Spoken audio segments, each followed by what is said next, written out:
ಗ್ರಾಮ ಪಂಚಾಯಿತಿಯ ಮುಖ್ಯಸ್ಥ ಗ್ರಾಮ ಪಂಚಾಯಿತಿಯ ಅಧ್ಯಕ್ಷರು.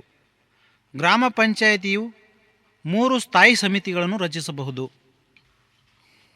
ಗ್ರಾಮ ಪಂಚಾಯಿತಿ ಅಧ್ಯಕ್ಷನು ಮಂಜೂರಾತಿಯು ಅಗತ್ಯವಿರುವಂತಹ ಕಾಮಗಾರಿಯನ್ನು ತಕ್ಷಣವೇ ನಿರ್ವಹಿಸುವುದು ಅಥವಾ ಸಾರ್ವಜನಿಕ ಹಿತದೃಷ್ಟಿಯಿಂದ ಯಾವುದೇ ಕಾರ್ಯ ಮಾಡುವುದು ಅನಗತ್ಯವೆಂದು ಅಭಿಪ್ರಾಯಪಟ್ಟರೆ 24 ಗಂಟೆ ನೋಟಿಸನ್ನು ನೀಡಿ ಸಭೆ ಕರೆಯಬಹುದು. ಗ್ರಾಮ ಪಂಚಾಯಿತಿಯ ನಿಯಂತ್ರಣದಲ್ಲಿರುವ ಸರ್ಕಾರಿ ನೌಕರ ಅಥವಾ ಅಧಿಕಾರಿಯನ್ನು ಶಿಸ್ತು ಕ್ರಮವಾಗಿ ಅಮಾನತ್ತಿನಲ್ಲಿಡುವ ಅಧಿಕಾರ ಗ್ರಾಮ ಪಂಚಾಯಿತಿ ಅಧ್ಯಕ್ಷರಿಗಿದೆ. ಗ್ರಾಮ ಪಂಚಾಯಿತಿಯ ಉತ್ಪಾದನಾ ಮತ್ತು ಸೌಕರ್ಯ ಸ್ಥಾಯಿ ಸಮಿತಿಯ ಪದನಿಮಿತ್ತ ಸದಸ್ಯ ಮತ್ತು ಸಭಾಪತಿ ಗ್ರಾಮ ಪಂಚಾಯಿತಿಯ ಅಧ್ಯಕ್ಷರಾಗಿರುತ್ತಾರೆ. ಕಟ್ಟಡ ನಿರ್ಮಾಣದ ಬಗ್ಗೆ ಗ್ರಾಮ ಪಂಚಾಯಿತಿಯ ಅನುಮತಿಯಿಂದ ಬಾಧಿತ ವ್ಯಕ್ತಿಯು ಯಾವುದಾದರೂ ಆದೇಶದ ಅಥವಾ ನೋಟಿಸಿನ ಬಗ್ಗೆ ತಾಲೂಕು ಕಾರ್ಯನಿರ್ವಹಣಾ ಅಧಿಕಾರಿಗೆ ಅಪೀಲು ಸಲ್ಲಿಸಬೇಕು. ಗ್ರಾಮ ಪಂಚಾಯಿತಿಗಳಲ್ಲಿ ವಿವಿಧ ಯೋಜನೆಗಳಿಗೆ ಫಲಾನುಭವಿಗಳನ್ನು ಗ್ರಾಮ ಸಭೆಯಲ್ಲಿ ಆಯ್ಕೆ ಮಾಡಲಾಗುತ್ತದೆ. ಗ್ರಾಮ ಪಂಚಾಯಿತಿ ಅಧಿಕಾರಿಗಳ ಮತ್ತು ನೌಕರರ ಮೇಲ್ವಿಚಾರಣೆ ಮತ್ತು ನಿಯಂತ್ರಣದ ಅಧಿಕಾರವನ್ನು ಅಧ್ಯಕ್ಷರು ಹೊಂದಿರುತ್ತಾರೆ. ಗ್ರಾಮ ಪಂಚಾಯಿತಿಯ ಪ್ರಕಾರಗಳೆಂದರೆ ಅನುಸೂಚಿ 1ರಲ್ಲಿ ನಿರ್ದಿಷ್ಟಪಡಿಸಲಾದ ಪ್ರಕಾರಗಳು. ಗ್ರಾಮ ಪಂಚಾಯಿತಿ ನೌಕರನನ್ನು ಅಧ್ಯಕ್ಷರು ಅಂದರೆ ಗ್ರಾಮ ಪಂಚಾಯಿತಿಯ ಅಧ್ಯಕ್ಷನು ಅಮಾನತಿನಲ್ಲಿಡಬಹುದು. ಗ್ರಾಮ ಪಂಚಾಯಿತಿ ಮುಖ್ಯ ಕಾರ್ಯನಿರ್ವಹಣಾ ಅಧಿಕಾರಿಯಿಂದ ಪೂರ್ವಾನುಮತಿ ಪಡೆದ ನಂತರವೇ ತನ್ನ ನೌಕರನನ್ನು ನೇಮಕ ಮಾಡಬೇಕು. ಗ್ರಾಮ ಪಂಚಾಯಿತಿಯು ತನ್ನ ನೌಕರನನ್ನು ವಜಾ ಮಾಡಿದ ಸಂದರ್ಭದಲ್ಲಿ ಮುಖ್ಯ ಕಾರ್ಯನಿರ್ವಹಣಾಧಿಕಾರಿಗೆ ಮೇಲ್ಮನವಿಯನ್ನು ಸಲ್ಲಿಸಬಹುದು. ಗ್ರಾಮ ಪಂಚಾಯಿತಿಯು ತನ್ನ ಯಾವುದೇ ನೌಕರನನ್ನು ತೆಗೆದುಹಾಕಿದ್ದಲ್ಲಿ ಅಥವಾ ಅಮಾನತುಗೊಳಿಸಿದಲ್ಲಿ ಸದರಿ ಆದೇಶದ ವಿರುದ್ಧ ಜಿಲ್ಲಾ ಪಂಚಾಯಿತಿಯ ಮುಖ್ಯ ಕಾರ್ಯನಿರ್ವಹಣಾಧಿಕಾರಿಗೆ ಅಪೀಲನ್ನು ಸಲ್ಲಿಸಬಹುದು. ಗ್ರಾಮ ಪಂಚಾಯಿತಿ ಕಾರ್ಯದರ್ಶಿಯು ಆದೇಶದ ಮೂಲಕ ಗ್ರಾಮ ಪಂಚಾಯಿತಿಯು ನೇಮಕ ಮಾಡಿಕೊಂಡ ಯಾವುದೇ ನೌಕರರಿಗೆ ದಂಡ ವಿಧಿಸಬಹುದು ಅಥವಾ ಅವನ ವಾರ್ಷಿಕ ವೇತನ ಬಡ್ತಿಯನ್ನು ತಡೆಹಿಡಿಯಬಹುದು. ಗ್ರಾಮ ಪಂಚಾಯಿತಿ ಕಾರ್ಯದರ್ಶಿಯ ವೇತನ ಭತ್ಯೆಯನ್ನು ಗ್ರಾಮ ಪಂಚಾಯಿತಿ ನಿಧಿಯಿಂದ ಭರಿಸಲಾಗುತ್ತದೆ. ಗ್ರಾಮ ಪಂಚಾಯಿತಿ ಸಿಬ್ಬಂದಿ ಸ್ವರೂಪ, ವೇತನ ಹಾಗೂ ನೇಮಕಾತಿ ವಿಧಾನ ನಿರ್ದಿಷ್ಟಪಡಿಸುವ ಅಧಿಕಾರ ರಾಜ್ಯ ಸರ್ಕಾರಕ್ಕಿದೆ. ಗ್ರಾಮ ಪಂಚಾಯಿತಿಗೆ ಇಂಜಿನಿಯರಿಂಗ್ ಅಥವಾ ತಾಂತ್ರಿಕ ಸಿಬ್ಬಂದಿಯನ್ನು ನಿಯೋಜಿಸುವ ಅಧಿಕಾರ ರಾಜ್ಯ ಸರ್ಕಾರಕ್ಕಿದೆ. ಗ್ರಾಮ ಪಂಚಾಯಿತಿ ನೇಮಕಗೊಂಡ ಯಾವನೇ ನೌಕರನಿಗೆ ದಂಡ ವಿಧಿಸುವ ಅಥವಾ ವಾರ್ಷಿಕ ವೇತನ ಬಡ್ತಿಯನ್ನು ತಡೆಹಿಡಿಯುವ ಅಧಿಕಾರ ಗ್ರಾಮ ಪಂಚಾಯಿತಿಯ ಕಾರ್ಯದರ್ಶಿಗಿದೆ. ಗ್ರಾಮ ಪಂಚಾಯಿತಿಗೆ ನೇಮಕ ಮಾಡಿಕೊಳ್ಳುವಾಗ ರಾಜ್ಯ ಸರ್ಕಾರದ ಮೀಸಲಾತಿಯನ್ನು ಅನುಸರಿಸಬೇಕು. ಕಾರ್ಯದರ್ಶಿಯ ಆದೇಶದ ವಿರುದ್ಧ ನೌಕರನು ಕಾರ್ಯನಿರ್ವಹಣಾ ಅಧಿಕಾರಿಗೆ ಅಪೀಲು ಸಲ್ಲಿಸಬಹುದು. ಯಾವುದೇ ಚಿಕ್ಕ ನಗರ ಪ್ರದೇಶ ಸೇರಿದ ಸ್ಥಳೀಯ ಪ್ರದೇಶವನ್ನು ಪಂಚಾಯಿತಿ ಪ್ರದೇಶವೆಂದು ನಿರ್ದೇಶಿಸುವ ಅಧಿಕಾರ ರಾಜ್ಯ ಸರ್ಕಾರಕ್ಕಿದೆ. ಚಿಕ್ಕ ಪ್ರದೇಶವನ್ನು ಪಂಚಾಯಿತಿ ಪ್ರದೇಶವನ್ನಾಗಿ ಪರಿವರ್ತಿಸುವುದರಿಂದ ಸ್ಥಳೀಯ ಪ್ರದೇಶದ ಮುನ್ಸಿಪಲ್ ಕೌನ್ಸಿಲ್ ಅಸ್ತಿತ್ವದಲ್ಲಿ ಇರುವುದಿಲ್ಲ. ಮುನ್ಸಿಪಲ್ ಕೌನ್ಸಿಲ್ನ ಅಧ್ಯಕ್ಷರು ಮಧ್ಯಕಾಲೀನ ಗ್ರಾಮ ಪಂಚಾಯಿತಿ ಅಧ್ಯಕ್ಷರಾಗಿರುತ್ತಾರೆ. ಮುನ್ಸಿಪಲ್ನ ಅಧಿಕಾರಿಗಳು ನೌಕರರು ಗ್ರಾಮ ಪಂಚಾಯಿತಿಯ ಸಿಬ್ಬಂದಿಯಾಗಿರುತ್ತಾರೆ. ಮಧ್ಯಕಾಲೀನ ಗ್ರಾಮ ಪಂಚಾಯಿತಿಯ ಸದಸ್ಯರ ಅಧಿಕಾರಾವಧಿ 5 ವರ್ಷಗಳು.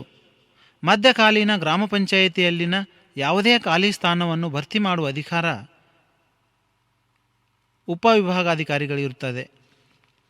ಮಧ್ಯಕಾಲೀನ ಗ್ರಾಮ ಪಂಚಾಯಿತಿಯ ತೆರಿಗೆ ಬಾಕಿ ಫೀಸುಗಳನ್ನು ವಸೂಲು ಮಾಡಲು 3 ವರ್ಷ ಅವಧಿಯೊಳಗೆ ಕ್ರಮ ಕೈಗೊಳ್ಳಬೇಕು. ಸಂಯೋಜಿತ ಮಧ್ಯಕಾಲೀನ ಗ್ರಾಮ ಪಂಚಾಯಿತಿಯ ಅಧ್ಯಕ್ಷ ಮತ್ತು ಉಪಾಧ್ಯಕ್ಷರನ್ನು 1 ತಿಂಗಳ ಅವಧಿಯೊಳಗೆ ಚುನಾಯಿಸಬೇಕು. ತೆರಿಗೆ, ದರ ಇತ್ಯಾದಿಗಳನ್ನು ವಿಧಿಸಲು ಗ್ರಾಮ ಪಂಚಾಯಿತಿಗೆ ಅಧಿಕಾರವಿರುತ್ತದೆ. ಗ್ರಾಮ ಪಂಚಾಯಿತಿಯೊಂದು 1500 ರೂಪಾಯಿಗಳನ್ನು ವಜಾ ಮಾಡಲು ತೀರ್ಮಾನಿಸಿದಲ್ಲಿ ಆಗ ಅದು ಜಿಲ್ಲಾ ಪಂಚಾಯಿತಿಯ ಪೂರ್ವಾನುಮೋದನೆಯನ್ನು ಪಡೆಯಬೇಕು. ತೆರಿಗೆ ಮತ್ತು ಇತರ ಬಾಕಿಗಳ ವಸೂಲು ಮಾಡಲು ಗ್ರಾಮ ಪಂಚಾಯಿತಿ ಕಾರ್ಯದರ್ಶಿ ಅಥವಾ ಅವನಿಂದ ಪ್ರಾಧಿಕೃತರಾದಂಥ ಅಧಿಕಾರಿಯು ತಗಾದೆ ಆದೇಶ ಜಾರಿಗೊಳಿಸುವುದಕ್ಕೆ ಯಾವ ವ್ಯಕ್ತಿಗೆ ಅದನ್ನು ಕಳುಹಿಸಬೇಕಾಗಿದೆಯೋ ಆ ವ್ಯಕ್ತಿಗೆ ಆ ಬಿಲ್ಲು ಅಥವಾ ಆದೇಶವನ್ನು ನೀಡುವುದು. ಅಂತಹ ವ್ಯಕ್ತಿ ಸಿಗದಿದ್ದರೆ ಅವನ ಕುಟುಂಬದ ಯಾರೇ ವಯಸ್ಕ ಸದಸ್ಯನಿಗೆ ನೀಡುವುದು ಅಥವಾ ಅಂತಹ ವ್ಯಕ್ತಿಯು ಪಂಚಾಯತ್ ಪ್ರದೇಶದ ಪರಿಮಿತಿಯಲ್ಲಿ ವಾಸಿಸುತ್ತಿಲ್ಲದಿದ್ದರೆ ಅಂತಹ ಬಿಲ್ಲು ಅಥವಾ ಆದೇಶವನ್ನು ರಿಜಿಸ್ಟರ್ಡ್ ಅಂಚೆ ಮೂಲಕ ಕಳುಹಿಸಬೇಕು. ಯಾವುದೇ ಪಂಚಾಯಿತಿಯ ಸದಸ್ಯ ಅನರ್ಹಗೊಂಡಿದ್ದಾಗ ಸದಸ್ಯನಾಗಿ ಉಪಸ್ಥಿತನಿರುವ ಅಥವಾ ಮತ ಕೊಡುವ ಪ್ರತಿಯೊಂದು ದಿನಕ್ಕೆ ವಿಧಿಸಬಹುದಾದ ಗರಿಷ್ಠ ಜುಲ್ಮಾನೆ 100 ರೂಪಾಯಿಗಳು. ಗ್ರಾಮ ಪಂಚಾಯಿತಿ ಮೋಟಾರು ವಾಹನಗಳ ಮೇಲೆ ತೆರಿಗೆ ದರ ಅಥವಾ ಫೀಸನ್ನು ವಿಧಿಸಲು ಬರುವುದಿಲ್ಲ. ಗ್ರಾಮ ಪಂಚಾಯಿತಿ ವಿಧಿಸಿರುವ ತೆರಿಗೆ ಪಾವತಿ ಮಾಡಲು ವಿಫಲವಾದಲ್ಲಿ ಅದನ್ನು ವಸೂಲು ಮಾಡಲು ಗ್ರಾಮ ಪಂಚಾಯತ್ ಕಾರ್ಯದರ್ಶಿ ವಾರಂಟ್ ಹೊರಡಿಸಬಹುದು. ಗ್ರಾಮ ಪಂಚಾಯಿತಿಯ ಅನುಸೂಚಿ 4ರಲ್ಲಿ ನಿರ್ದಿಷ್ಟಪಡಿಸಿದ ಗರಿಷ್ಠ ದರ ಮೀರದಂತೆ ತೆರಿಗೆ ಅಥವಾ ಫೀಸುಗಳನ್ನು ವಿಧಿಸಬಹುದು. ಗ್ರಾಮ ಪಂಚಾಯಿತಿಯು ಚಲನಚಿತ್ರ ಪ್ರದರ್ಶನ ತೆರಿಗೆ ಅಥವಾ ಫೀಸನ್ನು ವಿಧಿಸಬಾರದು. ಗ್ರಾಮ ಪಂಚಾಯಿತಿಯು ಚಲನಚಿತ್ರ ಪ್ರದರ್ಶನ ಫೀಸನ್ನು ವಿಧಿಸಬಾರದು. ಗ್ರಾಮ ಪಂಚಾಯಿತಿಗೆ ಬಾಕಿ ಇರುವ ತೆರಿಗೆ ಅಥವಾ ಫೀಸನ್ನು ಸಂದಾಯ ಮಾಡಲು ಬಿಲ್ಲನ್ನು ಕೊಡುವ ಅಧಿಕಾರ ಗ್ರಾಮ ಪಂಚಾಯತ್ ಕಾರ್ಯದರ್ಶಿಗಿದೆ. ಬಾಕಿ ಇರುವ ತೆರಿಗೆ ಅಥವಾ ಫೀಸನ್ನು ಒಟ್ಟು ಮೊತ್ತದ 10% ದಂಡವನ್ನು ವಿಧಿಸಬಹುದು. ಗ್ರಾಮ ಪಂಚಾಯತ್ ತೆರಿಗೆ ನಿರ್ಧಾರಣೆ ವಿರುದ್ಧ ಗೊತ್ತುಪಡಿಸಿದ ಪ್ರಾಧಿಕಾರಕ್ಕೆ ಅಪೀಲನ್ನು ಸಲ್ಲಿಸಬಹುದು. ಯಾವುದೇ ಪಂಚಾಯಿತಿ ಪ್ರದೇಶದಲ್ಲಿ ಕಾರ್ಖಾನೆ ಕಟ್ಟಡಗಳ ಮೇಲೆ ಸಂದಾಯ ಮಾಡಬೇಕಾದ ತೆರಿಗೆ ಬಗ್ಗೆ ಮಾಲೀಕನೊಡನೆ ಒಪ್ಪಂದಕ್ಕೆ ಬಾರದಿದ್ದರೆ ಜಿಲ್ಲಾ ಪಂಚಾಯಿತಿಗೆ ವಿಷಯವನ್ನು ಉಲ್ಲೇಖಿಸಬೇಕು. ಗ್ರಾಮ ಪಂಚಾಯಿತಿಯೊಂದು ಸಾಲಗಳನ್ನು ಎತ್ತಲು ಮತ್ತು ಋಣ ಪರಿಹಾರ ನಿಧಿಯನ್ನು ರಚಿಸಲು ಸರ್ಕಾರದ ಪೂರ್ವ ಮಂಜೂರಾತಿಯನ್ನು ಪಡೆಯಬೇಕು. ಸರ್ಕಾರವು ಪ್ರತಿಯೊಂದು ಗ್ರಾಮ ಪಂಚಾಯಿತಿಗೆ ವಾರ್ಷಿಕವಾಗಿ ಕನಿಷ್ಠ 6 ಲಕ್ಷ ರೂಪಾಯಿಯನ್ನು ಅನುದಾನ ನೀಡುತ್ತದೆ. ಕರ್ನಾಟಕ ಪಂಚಾಯತ್ ರಾಜ್ ಅಧಿನಿಯಮದ ಪ್ರಕರಣ 213 ಪ್ರಕರಣವು ಗ್ರಾಮ ಪಂಚಾಯಿತಿ ನಿಧಿಯನ್ನು ಮತ್ತು ಸ್ವತ್ತನ್ನು ಬಳಸುವುದನ್ನು ಸ್ಪಷ್ಟವಾಗಿ ತಿಳಿಸುತ್ತದೆ. ಗ್ರಾಮ ಪಂಚಾಯಿತಿಯು ತಾಲೂಕು ಪಂಚಾಯಿತಿಯ ಪೂರ್ವಾನುಮತಿ ಇಲ್ಲದೆ ವಸೂಲಾಗದ ಮೊತ್ತವನ್ನು ವಜಾ ಮಾಡಬಹುದಾದ ಗರಿಷ್ಠ ಮೊತ್ತ 1,000 ರೂಪಾಯಿ ಮೀರದಂತಿರಬೇಕು. ಅಧಿನಿಯಮದ 220ನೇ ಪ್ರಕರಣವು ಗ್ರಾಮ ಪಂಚಾಯಿತಿಯ ಯಾವುದೇ ಆದೇಶದ ಜಾರಿಯನ್ನು ಜಿಲ್ಲಾ ಪಂಚಾಯಿತಿ ಅಧ್ಯಕ್ಷ ನಿಷೇಧಿಸಬಹುದು. 10 ಲಕ್ಷ ರೂಪಾಯಿ ಅಂದಾಜು ಮೊತ್ತ ಮೀರದ ಗ್ರಾಮ ಪಂಚಾಯಿತಿ ಕಾಮಗಾರಿಗೆ ಆಡಳಿತಾತ್ಮಕ ಮಂಜೂರಾತಿಯನ್ನು ನೀಡಲು ಜಿಲ್ಲಾ ಪಂಚಾಯಿತಿ ಅಧಿಕಾರ ಹೊಂದಿರುತ್ತದೆ. ಗ್ರಾಮ ಪಂಚಾಯಿತಿಯ ಪ್ರತಿ ಸಾರ್ವಜನಿಕ ಕಾಮಗಾರಿಗಳ ಅಂದಾಜು ಮೊತ್ತವು 1 ಲಕ್ಷ ಮೀರುವಲ್ಲಿ ಆಡಳಿತಾತ್ಮಕ ಮಂಜೂರಾತಿಯನ್ನು ಮುಖ್ಯ ಕಾರ್ಯನಿರ್ವಹಣಾಧಿಕಾರಿ ನೀಡತಕ್ಕದ್ದು. ಗ್ರಾಮ ಪಂಚಾಯಿತಿಯ ನಿಧಿಯನ್ನು ಸರ್ಕಾರಿ ಖಜಾನೆ, ಅನುಸೂಚಿತ ಬ್ಯಾಂಕು, ಸಹಕಾರಿ ಬ್ಯಾಂಕ್ಗಳಲ್ಲಿ ಇಡಬಹುದು. ತಾಲೂಕು ಮತ್ತು ಜಿಲ್ಲಾ ಪಂಚಾಯಿತಿಗೆ ಸಿಬ್ಬಂದಿ ವೆಚ್ಚ ಭರಿಸಲು ರಾಜ್ಯ ಸರ್ಕಾರ ಅನುದಾನ ನೀಡುತ್ತದೆ. ಪಂಚಾಯಿತಿಗೆ ತಾನು ನಿರ್ಧರಿಸುವ ಉದ್ದೇಶಗಳಿಗೆ ರಾಜ್ಯ ಸರ್ಕಾರ ವಿವೇಚನಾ ಅನುದಾನ ನೀಡುತ್ತಾರೆ. ಗ್ರಾಮ ಪಂಚಾಯಿತಿಯು ಸರ್ಕಾರವು ತನಗೆ ನೀಡಿದ ವಾರ್ಷಿಕ ಅನುದಾನ 6 ಲಕ್ಷ ರೂಪಾಯಿಗಳನ್ನು ಸಿಬ್ಬಂದಿ ವೆಚ್ಚಗಳಿಗೆ ಖರ್ಚು ಮಾಡತಕ್ಕದ್ದಲ್ಲ. ತಾಲೂಕು ಮತ್ತು ಜಿಲ್ಲಾ ಪಂಚಾಯಿತಿಯ ಸಿಬ್ಬಂದಿಗೆ ರಾಜ್ಯ ಸರ್ಕಾರದ ಅನುದಾನದಿಂದ ವೆಚ್ಚವನ್ನು ಭರಿಸಲಾಗುತ್ತದೆ. ಬಜೆಟ್ಗೆ ಅನುಮೋದನೆ ನೀಡಲು ತಾಲೂಕು ಪಂಚಾಯತ್ ವಿಫಲವಾಗಿರುವಾಗ ಜಿಲ್ಲಾ ಪಂಚಾಯತ್ ಅನುಮೋದನೆ ನೀಡುತ್ತಾರೆ. ತಾಲೂಕು ಪಂಚಾಯಿತಿ ವಾರ್ಷಿಕ ಲೆಕ್ಕಪತ್ರಗಳನ್ನು ಜಿಲ್ಲಾ ಪಂಚಾಯಿತಿಗೆ ರವಾನಿಸಬೇಕಾಗುತ್ತದೆ. ಹಣಕಾಸು ಸಂದಾಯಕ್ಕಿಂತ ಮೊದಲು ಮಾಪನ ಪುಸ್ತಕದಲ್ಲಿ ದಾಖಲಾದ ಅಂತಿಮ ಮಾಪನವನ್ನು ಸಹಾಯಕ ಇಂಜಿನಿಯರರು ತಾಳೆ ನೋಡತಕ್ಕದ್ದು. ತಾಲೂಕು ಪಂಚಾಯಿತಿಯ ಆಂತರಿಕ ಲೆಕ್ಕ ಪರಿಶೋಧನೆಗೆ ಸ್ಥಳೀಯ ಲೆಕ್ಕ ಪರಿಶೋಧನಾ ವೃತ್ತ ಹೊಣೆಗಾರರಾಗಿರತಕ್ಕದ್ದು. ಗ್ರಾಮ ಪಂಚಾಯಿತಿಯ ಲೆಕ್ಕಪತ್ರಗಳನ್ನು ರಾಜ್ಯ ಲೆಕ್ಕಪತ್ರ ಇಲಾಖಾ ನಿಯಂತ್ರಕರು ಲೆಕ್ಕ ಪರಿಶೋಧನೆ ಮಾಡತಕ್ಕದ್ದು. ಗ್ರಾಮ ಪಂಚಾಯಿತಿಯ ಲೆಕ್ಕ ಪರಿಶೋಧಕನು ಪತ್ರ ವ್ಯವಹಾರದ ಟಿಪ್ಪಣಿಗಳನ್ನು ಮಾತ್ರ ಪರಿಶೋಧನೆ ಮಾಡಬೇಕು. ಗ್ರಾಮ ಪಂಚಾಯಿತಿಯು ಸಲ್ಲಿಸಿರುವ ವರದಿ ಆಧಾರದ ಮೇಲೆ ಲೆಕ್ಕ ಪರಿಶೋಧನೆ ಆಕ್ಷೇಪಣೆಗಳನ್ನು ಹಿಂತೆಗೆದುಕೊಳ್ಳುವ ಅಥವಾ ಮುಂದಿನ ಲೆಕ್ಕ ತಪಾಸಣೆಗೆ ಸಲ್ಲಿಸಲು ಸೂಚಿಸುವ ಅಧಿಕಾರವನ್ನು ಹೊಂದಿರುವ ಪ್ರಾಧಿಕಾರ ಕಾರ್ಯನಿರ್ವಾಹಕ ಅಧಿಕಾರಿ. ಗ್ರಾಮ ಪಂಚಾಯಿತಿಯ ಬಜೆಟ್ ಅನುಮೋದನೆಗೆ ಗ್ರಾಮ ಪಂಚಾಯಿತಿಯ ಕಾರ್ಯದರ್ಶಿಯು ಮಾರ್ಚ್ 10ರ ಒಳಗೆ ಗ್ರಾಮ ಪಂಚಾಯಿತಿಯ ಅನುಮೋದನೆಗಾಗಿ ಅದರ ಮುಂದೆ ಇಡತಕ್ಕದ್ದು. ಸಂಕ್ಷಿಪ್ತ ಸಾದಿಲ್ವಾರು ಬಿಲ್ಲುಗಳ ಮೂಲಕ ಹಣವನ್ನು ತಾಲೂಕು ಪಂಚಾಯಿತಿ ನಿಧಿಯಿಂದ ತೆಗೆಯುವಂತಹ ಅಧಿಕಾರಿಗೆ NDC ಬಿಲ್ಲುಗಳನ್ನು ಸಲ್ಲಿಸಲು ಇರುವಂಥ ಗರಿಷ್ಠ ಕಾಲಾವಧಿ ತಿಂಗಳ ಮುಕ್ತಾಯದ ನಂತರ 15 ದಿನಗಳ ಒಳಗಾಗಿ. ತಾಲೂಕು ಪಂಚಾಯತ್ ಲೆಕ್ಕಪತ್ರಗಳನ್ನು ಭಾರತದ ಕಂಟ್ರೋಲರ್ ಮತ್ತು ಆಡಿಟರ್ ಜನರಲ್ ಲೆಕ್ಕ ಪರಿಶೋಧನೆ ಮಾಡುತ್ತಾರೆ.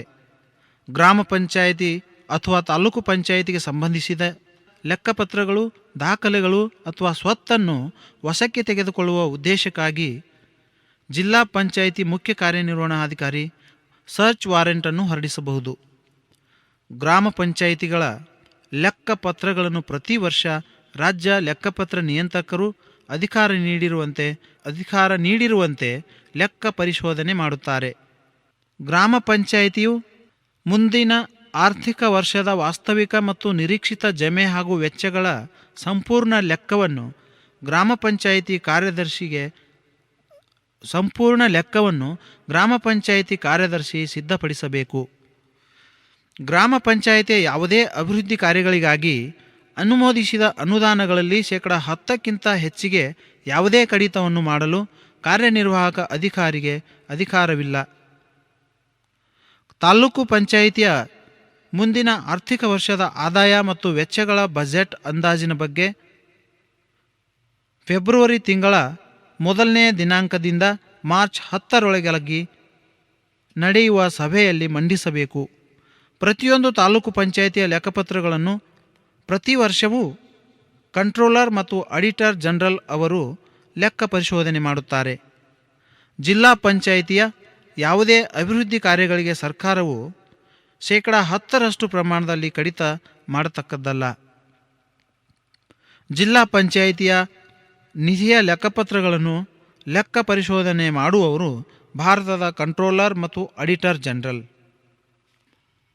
1957ರಲ್ಲಿ ಬಲವಂತರಾಯ್ ಮೆಹ್ತಾ ಸಮಿತಿಯು 3 ಹಂತದ ಪಂಚಾಯತ್ ವ್ಯವಸ್ಥೆಯನ್ನು ಶಿಫಾರಸು ಮಾಡಿತು.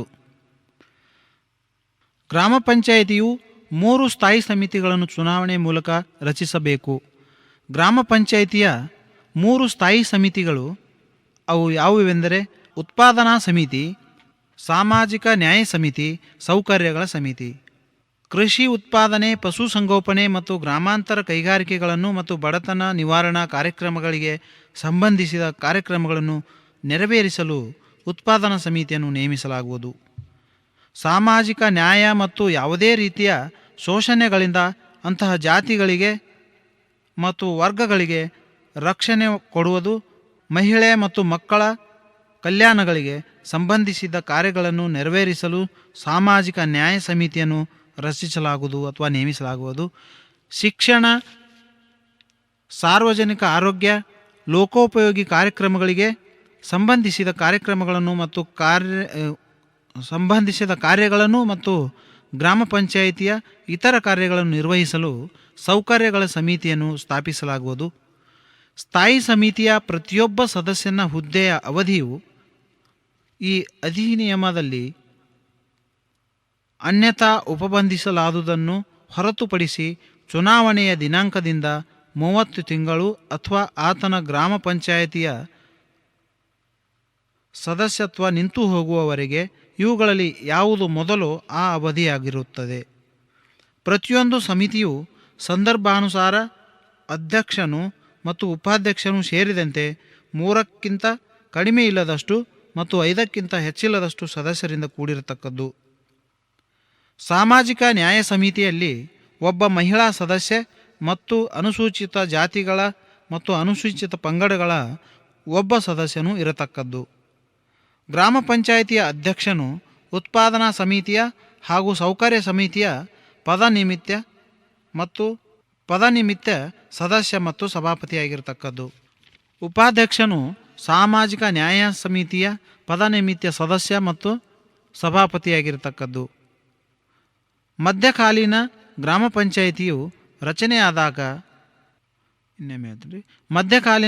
ಪಂಚಾಯಿತಿಯು ರಚನೆಯಾದಂಥ ದಿನಾಂಕದಿಂದ 5 ವರ್ಷಗಳವರೆಗೆ 5 ವರ್ಷಗಳಿಗೆ ಮೀರದ ಅವಧಿಯೊಳಗಾಗಿ ಒಂದು ಹೊಸ ಗ್ರಾಮ ಪಂಚಾಯಿತಿಗಾಗಿ ಚುನಾವಣೆಯನ್ನು ನಡೆಸಲು ಕಾರ್ಯಕ್ರಮಗಳನ್ನು ಕೈಗೊಳ್ಳತಕ್ಕದ್ದು. ಸಂಯೋಜಿತ ಗ್ರಾಮ ಪಂಚಾಯಿತಿಯ ಸದಸ್ಯರನ್ನು ಜಿಲ್ಲಾಧಿಕಾರಿಗಳು ನೇಮಿಸುತ್ತಾರೆ. ಗ್ರಾಮ ಪಂಚಾಯಿತಿಯು ಕಾರ್ಖಾನೆ ಪ್ರದೇಶದಲ್ಲಿ ತೆರಿಗೆಗಳ ಬಗ್ಗೆ ಒಪ್ಪಂದ ಮಾಡಿಕೊಳ್ಳಬಹುದು.